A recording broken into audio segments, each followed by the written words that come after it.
Command, do you copy? This is Artemis. We found it. It's not what we... They thought it was a routine mission, a distress call from a ship long lost, a warning from the edge of the solar system. But what they found beneath the ice was never meant to be uncovered. Something is waiting on Europa. We are not alone. The hum of the command center was steady, yet beneath the routine operations there was an underlying tension that had settled like a thick fog. Inside INTRAM's initiative's control room, the air was heavy with murmurs of disbelief. The distress signal had come without warning, a repeating pulse from the farthest reaches of the solar system, originating from Europa, one of Jupiter's frozen moons. The source? The Artemis. It was a name that hadn't been spoken in years, a research vessel that had gone dark without explanation, its crew presumed lost. For months, INTRAM had attempted to re-establish contact, but every effort had been met with silence. The ship had vanished without a trace, until now. Seated at the briefing table, Captain Elliot Carter, a seasoned astronaut with graying temples and a sharp gaze, studied the fragmented transmission. His gloved fingers drummed against the console, his mind dissecting every possibility. Dr. Mira Kwan, a xenobiologist with a meticulous demeanor, adjusted her glasses, her eyes locked onto the flickering feed. What disturbed her most wasn't the crackling distortion, but the voice embedded within it, fragmented, desperate, almost inhuman. Osiris, do you copy? This is Artemis. The message broke into static, then returned, garbled beyond comprehension. We found it. It's not what we... Then silence. This could be interference, Commander Reese Novak suggested. His arms crossed over his chest. Unlike Carter, who analyzed before acting, Novak was a man of instincts, sharp-edged and ready for action. A malfunction. Maybe. It's more than that. Mira's voice was hushed, the weight of uncertainty pressing on her. This isn't just a beacon. Someone or something is trying to warn us. The room fell into an uneasy stillness. Engineer Sofia Valdez, the youngest of the crew, but one of the most capable minds in INTRAM, exhaled sharply. She wasn't one for superstition, but the eerie transmission sent chills down her spine. So, what's the plan? Carter didn't hesitate. We go. The decision was made. Within hours, the Osiris, a sleek, cutting-edge spacecraft built for deep space missions, was prepped for launch. Its reinforced hull gleamed under the hangar lights as final checks were completed. The crew moved with mechanical precision, strapping in, verifying systems mentally, preparing for the unknown. The journey was silent, save for the rhythmic hum of the engines and the occasional exchange of technical updates.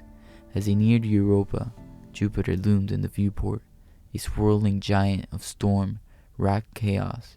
Beneath it, Europa sat in eerie stillness, its ice-covered surface cracked like veins of an ancient, frozen creature. Then the anomalies began. Their instruments flickered, giving readings that defied logic. Distortions twisted their sensors, making it impossible to get an accurate scan. Communications with INTRAM grew unstable, words cutting in and out before dissolving into static. The deeper they ventured, the more the unease settled in. Then, the lights inside the Osiris dimmed for a fraction of a second. What the hell was that? Sophia muttered, checking the systems. A low-frequency hum filled the cabin, barely perceptible, yet undeniably present. A feeling, primal and unnerving, crept into each of them, the kind that sets nerves on edge, the kind that whispers a warning from the depths of the subconscious. They weren't alone. Something was waiting for them on Europa, something that had been waiting for a long time. The Osiris landed with a mudded thud, its landing gear sinking slightly into Europa's frozen crust. Outside, the landscape stretched into endless miles of icy wasteland, fractured by deep fissures and towering ridges of jagged ice. The surface was bathed in the dim glow of Jupiter, its massive form looming overhead like an unblinking eye. Ahead of them, sitting in eerie silence, was the Artemis. The vessel was intact, its sleek hull coated in frost, undisturbed by time or impact. There were no signs of a crash, no structural damage, no distress flares, nothing to indicate why the ship had vanished. Yet something about it felt wrong. Captain Elliot Carter led the way, his pulse steady but his instincts on edge. Dr. Mir Kwan, gripping a handheld scanner, followed closely, her sharp eyes darting to every shadow corner.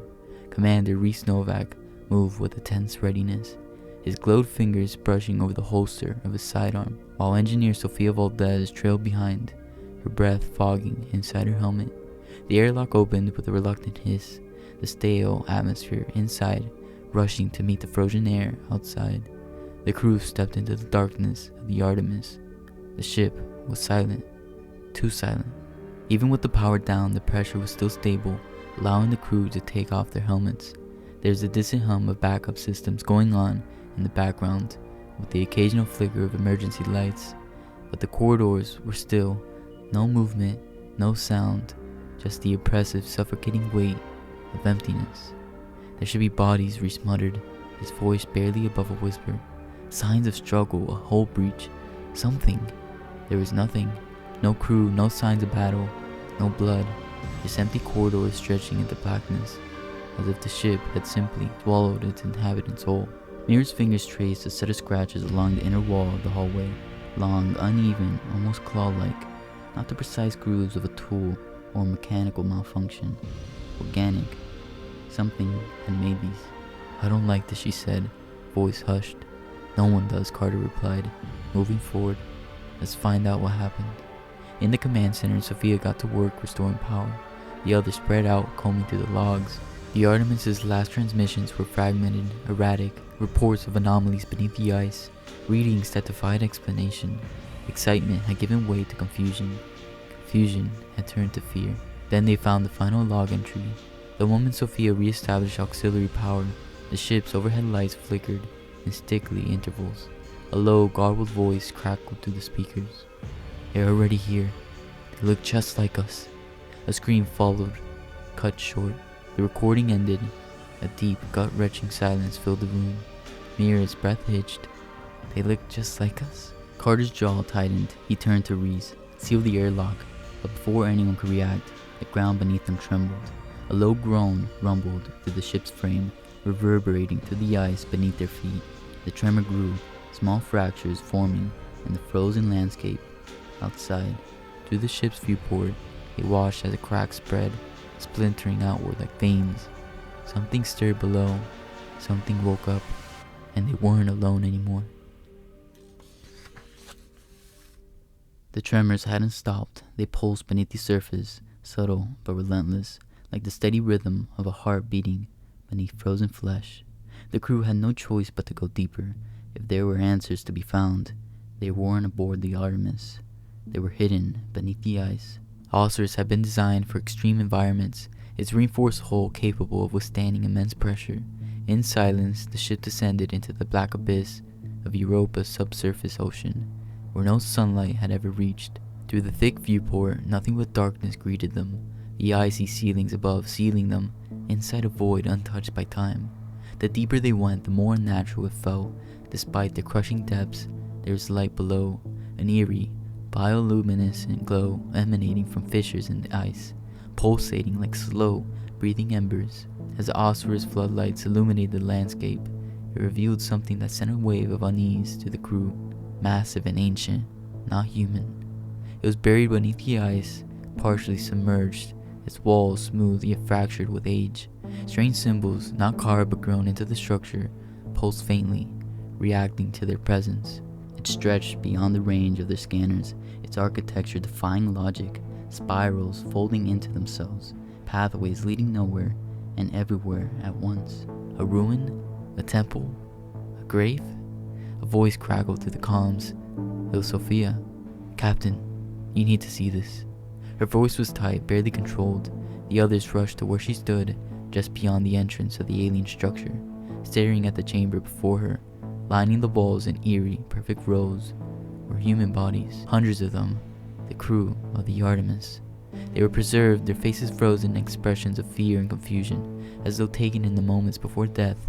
Their skin was untouched, their uniforms still pristine, yet their bodies had been stripped of something essential, as if their very essence had been extracted and left to rot elsewhere. A chilling realization dawned on them. If the real crew was here, then who had sent the distress signal? But before anyone could answer, a sound echoed through the chamber, not through their radios, not through their ears, through their minds. It was a whisper, then a chorus, then something beyond speech itself. It pressed into their thoughts like a weight, curling around their consciousness with an intelligence both ancient and foreign. Mira gasped, clutching her head, her vision swimming. They turned and saw it. At first it had no shape, a distortion in the air, a shimmer in the darkness. Then it shifted, its form rippling, struggling to become something recognizable, a human silhouette. Then something else, then something monstrous, its face blurred between familiar and alien, its limbs stretching and folding as if it couldn't decide what it was supposed to be. When it spoke, its voice was fractured, piercing together words from memories it shouldn't have. You have come, and we have watched, we have waited. The words scraped against their minds, unsettling, like a voice learned from echoes of the dead. Mira took a slow step forward, her voice barely above a whisper. What are you? The shifting entity twitched, its form cracking before stabilizing into something almost human. You call yourself human. We call you host. Sophia's breath caught. Host? For what?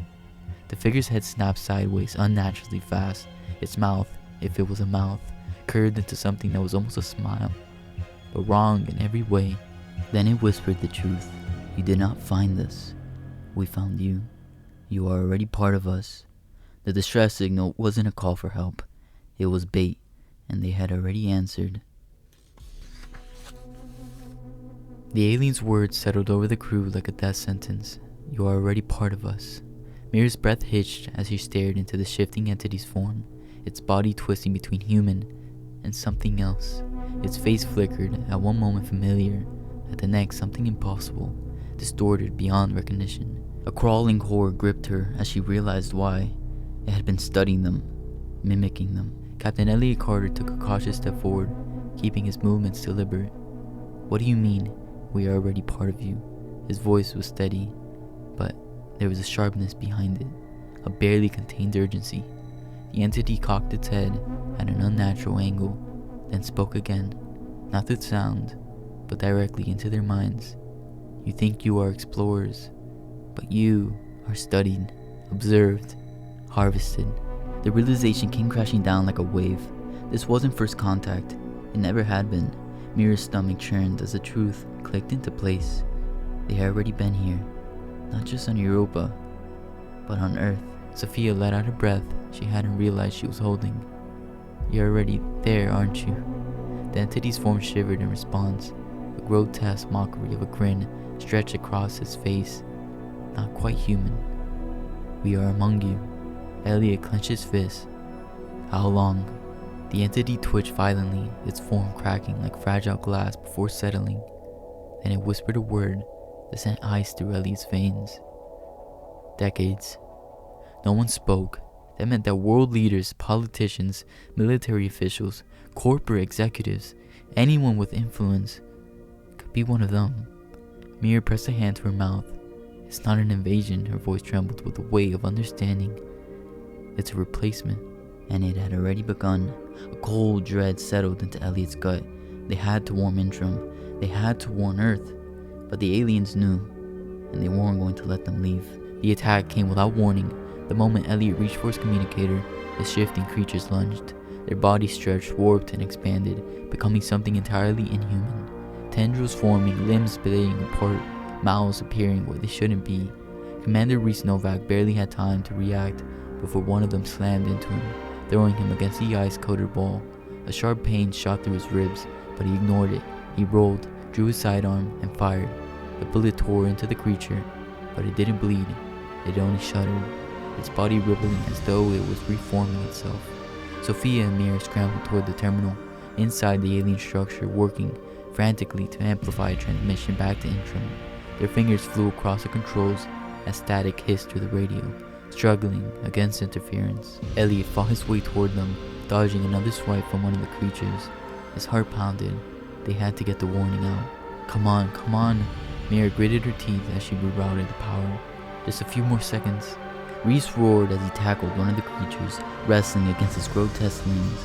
He gritted his teeth, driving his knife into its center mass, twisting hard. The creature shrieked, its body convulsing. but it didn't die. Then, just as the transmission connected, the aliens changed tactics.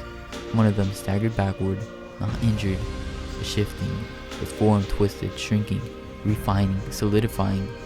When it was done, they stared at an exact copy of Elliot. Mira's blood ran cold. The real Elliot stood frozen, his weapon aimed at the duplicate. "Don't move," the real Elliot ordered, his voice a razor's edge. The imposter merely smiled. Sophia's fingers hovered over the transmission panel, her breath catching in her throat. Reese staggered forward, pressing a hand to his ribs. His voice was strained. "One of you is lying, so how the hell do we tell which?" Silence. The two Elliots stood facing each other, both identical, both unreadable. Then, at the exact same time, they spoke. "It's me. Shoot it." Mira's hand shook. One of them wasn't real. One of them was already part of them. Then, with a chilling precision, the real Elliot made his move. He grabbed the nearest oxygen canister from his belt, twisted the valve, and hurled it at the imposter. The moment the duplicate flinched, instinctively reacting to the motion, Elliot fired. The bullet struck between its eyes. For a fraction of a second, it didn't react. Then its form collapsed, skin folding inwards, bones twisting as it crumpled like a puppet, with the strings severed. A sound, not quite a scream, echoed to their minds as it withered, then stilled. The remaining creatures recoiled, their forms flickering, glitching, unraveling. "We need to leave," Elliot ordered, voice tight. Sophia slammed the final command into the console, sending the full transmission to INTRAM. The warning was out. They put their helmets back on and bolted toward the Osiris, sprinting across the frozen surface of Europa as the ground trembled beneath them. The alien structure began to shatter, the eyes cracking apart as something massive shifted below. As the Osiris's engines roared to life, the crew barely made it aboard before launching into the black abyss of space. As Europa shrank beneath them, Mira turned to the others, her expression grim. "They know we know." Elliot nodded, his jaw tight. Earth wasn't safe. The war had already begun. The Osiris shot through the void, leaving Europa and its horrors behind. The cold vacuum of space should have been comforting, a reprieve from the nightmare beneath the ice. But it wasn't. The silence was worse. Elliot sat in the cockpit, his fingers gripping the controls tighter than necessary. The ship's engines churned to life, but beneath the mechanical hum, there was an unnatural stillness among the crew. The revelation had sunk in like a knife to the gut. The invasion wasn't coming. It was already here. The transmission from INTRAM came in fragmented bursts, distorted by interference, or something else. But the words that came through were unmistakable. "We've identified clones among us. We have no idea how many." Sophia exhaled, running a trembling hand through her dark curls. "This is bigger than we thought." Her voice was quiet, barely audible over the hum of the ship. "It could be anywhere, any government, any company, any military force." Mira, still seated by the terminal, scrolled through the intercepted transmissions. Each report sent a fresh wave of unease to her. Corporate leaders vanishing, politicians acting erratically, military divisions shifting priorities without explanation. They were everywhere. Reese leaned against the wall, arms crossed tightly over his chest. He had fought in wars before, but nothing like this. "They're not taking Earth by force," he muttered. "They don't need to. They already own it." A bitter silence followed. Mira turned to Elliot, her voice laced with unease. "We sent the warning, but what if it's already too late?" Elliot didn't answer. He didn't know if there was an answer. Sophia let out a shaky breath and turned back to her console. "I'm running a systems check, just in case." Elliot frowned. "Just in case of what?" Sophia hesitated before answering. "In case one of us isn't really us anymore." The words landed like a gunshot in the confined space of the Osiris. Mira stiffened, her fingers gripping the armrest of her seat. Reese's jaw clenched. Even Elliot, normally unreadable, felt the weight of suspicion settle over them like a thick fog. How do we know? How do we know we weren't replaced? The question had been lingering in the back of their minds since the moment they escaped Europa, but now it was spoken aloud, and once spoken, it can never be taken back. Mira swallowed hard. If they can copy people down to their DNA, their memories, their thoughts, her voice faltered. What if one of us isn't the same person who landed on Europa? A heavy silence filled the cockpit. Reese's fingers hovered near his weapon, but he didn't reach for it. Not yet. Sophia's eyes darted between them, her breath uneven. "We need a test," she said. "Something, anything to prove we're still us." "But how? How do you prove that you're still yourself?" Elliot exhaled slowly, his gaze flickering toward the viewport. Beyond the glass, the endless back of space stretched into all directions. But in his reflection, he saw his own face staring back at him. A face that looked like Elliot Carter. But was it? He studied his own eyes, searching for something, anything that would confirm he was real. But the longer he stared, the more the doubt crept in. Was he still Elliot Carter? Or had something left Europa in his place? The hum of the Oscars carried them forward through the abyss.